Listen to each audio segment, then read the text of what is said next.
আসসালামু আলাইকুম, সবাই কেমন আছেন? আশা করি সবাই ভালো আছেন। আলহামদুলিল্লাহ আমিও ভালো আছি। এই যে টিকটকে দেখছি একটা মহিলা এরকম কুচু কুচু কুচু কুচু করে পেঁয়াজ কাটছে, আরও বেশি কুচু হয়েছে মহিলাটারা, আমারটা অত হয় নাই কা। কুচু কুচুটা কইরা এবার আমি এই যে গোস রান্না করবো, মুরগির গোস। এই জন্য এই যে আমি ধুয়ে নিতেছি মুরগির গোসগুলো আমি সুন্দর করে ধুয়ে আরেকটা পাত্রে নিয়ে নিতেছি, কারণ মুরগির গোসগুলো তো ভাজবো। এই জন্য একদম আরেকটা পাত্রে নিয়ে হলুদ মরিচ মাখাবো, এই জন্য সুন্দর করে ধুয়ে আরেকটা পাত্রে আমি রাখতাছি।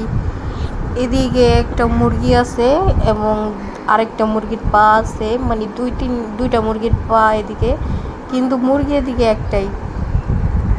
তারপর আর কি রোস্ট বানাইছিলাম তো আরেকটা মুরগি দিয়ে, এই জন্য মাথার অংশটাও আছে এদিকে। তারপরে যে আমি তেল দিয়ে হলুদের গুঁড়া আর লবণ দিয়ে মিশিয়ে এই যে ভাজার জন্য ফ্রাই প্যানে দিয়ে দিলাম। ফ্রাই প্যানে দিলে কি লাগে না নিচে, এই জন্য আর কি। অন্য সব কড়াইতে দিলে ওই করলে লাইকা যায় নিচ দিয়ে, এই জন্য আর কি ফ্রাই প্যানে দিয়ে ভাজা। এই তো আমি সুন্দরভাবে একদম লাগাই দিতেছি। বিয়ের আগে তো ওইভাবে হাত দেওয়ার কথা কল্পনা স্বপ্নেও ভাবতাম না, এভাবে কোনো দিন হাত দিই মারে। এখন এই যে হাত দিয়ে সুন্দর করে উল্টেও দিতে পারি হাত দিয়ে।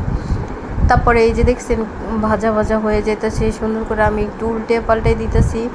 একটু পানি ছাড়তেছে তো গোস্তটা একটু পানি ছাড়ে, এই জন্য আমি উল্টে পুল্টে দিয়ে এই যে এবার সব মশলা দিয়ে কষাই নিলাম।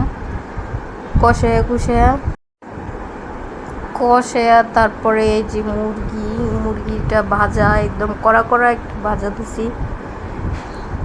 দেশি মুরগি হইলে আবার ভাজা লাগতো না, দেশি মুরগি এমনিই মজা। এগুলো হচ্ছে সোনালি মুরগি, এই জন্য সুন্দর করে ভাজা রান্না করলে অনেক মজা লাগে। এই যে দেখো কত সুন্দর একটা লাল লাল ইয়ামি ইয়ামি কালার আসছে। আল্লাহ।